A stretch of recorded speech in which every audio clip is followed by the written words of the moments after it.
Welcome to JN TV Telugu news. Palasa నియోజకవర్గంలో రహదారులు పూర్తిగా దెబ్బతిన్నాయని వాటిని మరమ్మతులు చేపట్టేందుకు ప్రభుత్వం సహకరించాలని పలాస ఎమ్మెల్యే శిరీష కోరారు.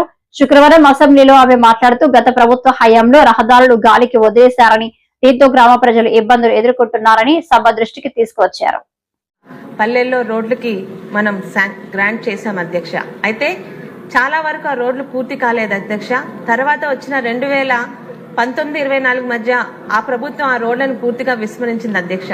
ఈరోజు మన ప్రభుత్వంలోని దాదాపు అన్ని గ్రామాల్లోని పిఆర్ ద్వారా, ఆర్ఎన్పి ద్వారా మిగతా రోడ్లని చాలా ఫాస్ట్ గా ఎన్ఆర్జీఎస్ నిధుల ద్వారా జరుగుతున్నాయి అధ్యక్ష.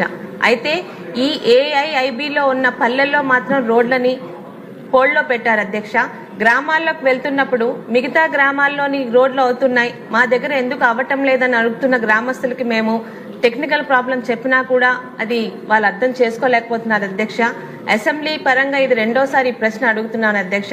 దయచేసి ఆ ఏఐఐబి మన ఏ సంస్థకి ఇచ్చామో వాళ్ళ రోడ్లు పూర్తి చేయకపోతే కనీసం వాటిని ఎన్ఆర్జీఎస్ ఆర్ పిఆర్ ఆర్ఎన్బి కన్నా బదిలీ చేసి వాటి రోడ్లకు కూడా మాకు పర్మిషన్ ఇవ్వగలిగితే మేము కలెక్టర్ ద్వారా అక్కడున్న అధికారుల ద్వారా పర్మిషన్ తెచ్చుకుంటాం అధ్యక్ష. దయచేసి వీటి మీద సమాధానం సదరు మంత్రి గారి ద్వారా తీసుకోవాల్సిందిగా కోరుకుంటున్నాం.